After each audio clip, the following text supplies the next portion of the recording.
kondisyon, makakahama ka dun eh. Di ba? Sabi, pakinggan yung salita ng Diyos at umalis, tumakas sa Sodom at Gomora. Kasi hindi ka magpapalayo ng Diyos kapag nandun ka. Pangatlo, do what is right. Remember Lot's wife. Alalahanin mo yung asawa nito. Ginawa niya ba yung tama? Hindi. Tama po ba? Kaya, isa sa pinakamahiling salita sa Bible, sabi, remember Lot's wife. Ano maalala natin kapag narinig natin yung salita niyo? Yung panglimon ng kanyang asawa. Yung misis ko. Diba? Naintindihan niyo po ba? Meron ba kayong tanong? Magtanong kayo kung meron kayong hindi naintindihan.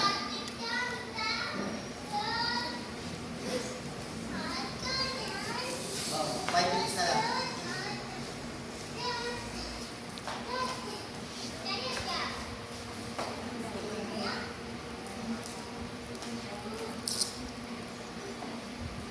Ano matututunan po natin sa buhay ni Lot? Matututunan po natin sa buhay ni Lot that proper decision is very important.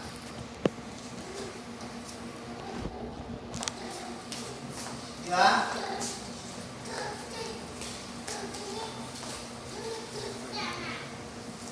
Sa susunod na maharap ka sa desisyon na napakamahirap, una, manalangin ka sa Panginoon. Pangalawa, lumapit ka sa mga godly people para hingin yung kanilang mga godly advice and godly wisdom. Hindi natin dapat ibaliwala ang karunungan ng mga mas nakatatanda sa atin. Lalo na yung mga makadiyos na tao. Isa sa karunungan ng ating bansa, kasabihan ng karunungan ng bansa natin, ang hindi lumingon sa pinanggalingan ay hindi makakarating sa karunungan. Ano yung ibig sabihin? Pagtanaw ng utang na loob. Di ba? Kasabihan ng mga matatanda natin yun. Dapat ang mga anak marunong tumanaw ng utang na loob. Gusto ng Diyos yun.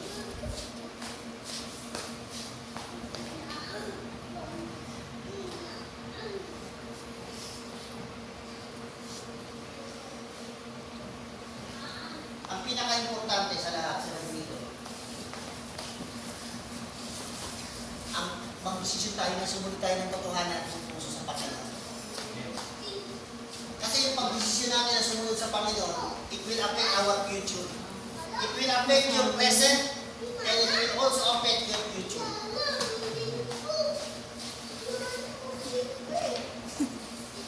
Ano yung ginawang desisyon ng lalaking mayaman? Nung siya ay tanongin, sabihan ng Panginoon na ipagbili mo yung kayamanan. Nagpasya ba siya na sumunod sa Panginoon o talikuran ng Panginoon? Talikuran. Sabi, umuwi siya malungkot. Alam niyo po, ang ganda ng offer sa kanya ng Panginoon. Ano yung offer sa kanya ng Panginoon? Magkakaroon ka ng kayamanan sa langit. Diba? Ang offer sa kanya. Tapos magkakaroon ka ng buhay na walang hanggan. Tapos ang sabi pa, binigyan siya ng Panginoon ng pribileyo na sumunod ka sa akin. Pagkatapos mo magawa, susunod ka, gagawin ka na, disciple ko, susunod ka sa akin. Pinangabuhan siya ng gano'n ng Panginoon. Kaya lang, ang pinili niya ay ang kayamanan. Na pansamantala, hindi niya pinili yung kayamanan na pangwalang hanggan. Diba?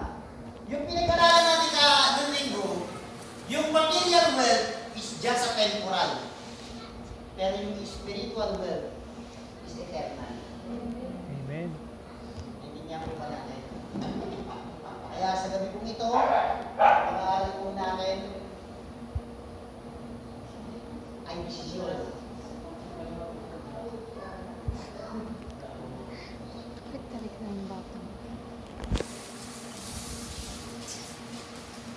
konsultahin nyo. Alam nyo kung sino dapat maging best friend dito? Mga bata. Magulang ninyo. Ang pinaka-magiging kaibigan, magulang.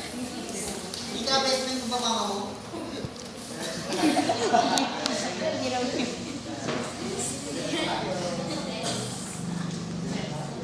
Alam niyo, mas maganda yun. Maging kaibigan nyo ang mama ninyo. Kasi ang unang-unang magmamalasakit sa inyo, hindi ibang tao. Tama. Tama ko ba? Mapunta mo sa ano. Ikaw, Maria, best friend mo ang mama mo, tsaka oo pa, meron siyang sa akin eh. Nililigaw na siya. Siyempre talagang ganyan, duwating yung mga ganyan eh. Eh dapat maghihingi ka ng payo sa mga ano ba gagawin mo pa? Ma, Ganda. Kapasok mo.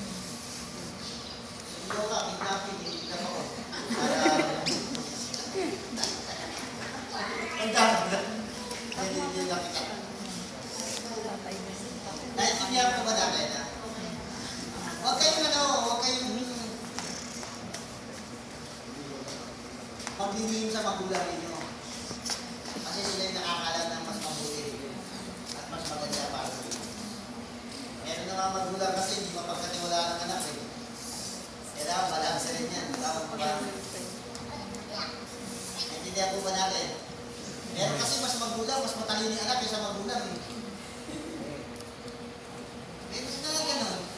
Lalo na yung mga kabataan na lumago sa mga mature. Isa naglilihim talaga sa magulang kasi ano na yun, yung mama niya, baby Christian eh. Eh, yung hindi kasi lagi tumatalo, ang naging mature yung anak, kaya yung anak kaya hindi na rin makapag-open kasi alam niya, kaya niya na. Ganyan rin kasi yan sa magulang. Kaya ang mulang dapat nagmamature lumalago, yung magulang eh. Tama po ba? Para na pagkakatiwalaan ng anak. Diba? Ano pagkakatiwalaan mo mama mo ka? Ano pala?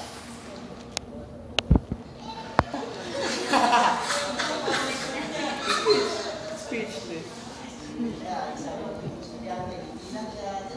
Speechless. Mahal ng Diyos kasi ito si Mika eh. Kaya palagi siyang nire-remind ng mga kapatid. Ganyan ang ano. May plano ng Diyos sa batang yan. Kaya iniingatan ng mga payo ng mga nakakatanda. Naintindihan niyo po ba? Maliwanag mo ba yung pag-aaral natin? Do not neglect yung payo, yung wisdom ng ating mga nakatatanda. Lalo-lalo na yung mga spiritual patterns natin. Ay malakas ka rin ito sa atin. Okay? Alam niyo na po ba ngayon kung paano magpasaya ng tama? Ha? Unang pagpapasya na tamang-tama. Kapasya na nagpasya ka. Kasunod sa Panginoon. Natutuwa ako ito kay Ate, kay Gladys Berta. Pag-isip sa umaga, nababasa ko lang sa kanya, puro Diyos eh. Grabe na lang sinasabi niya eh. Nagbabasa lang ako ng mga salulang din. Facebook lang. Tama yun, nagagamit mo ng tama, di ba? Eh, iba naman, kaya gutom, nakakagutom. Binigay wala nag-i-engine. So, pag kinain namin kanina.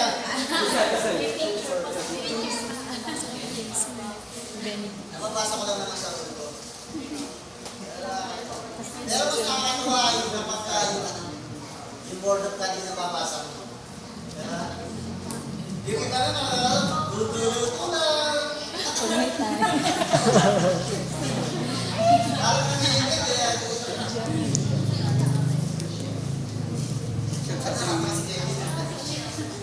Benedict ka. Kain-kain na kami.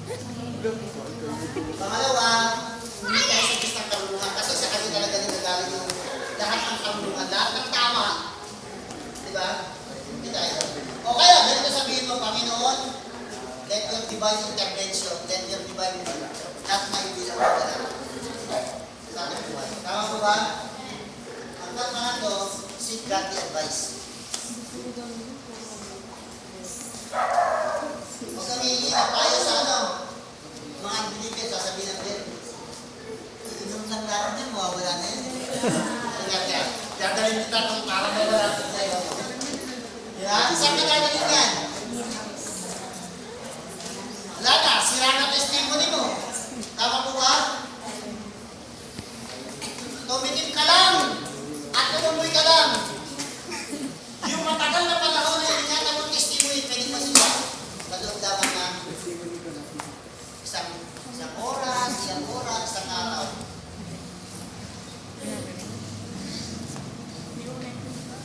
Isla, tayo na natin ito ngayon kung wala na tayong tanong.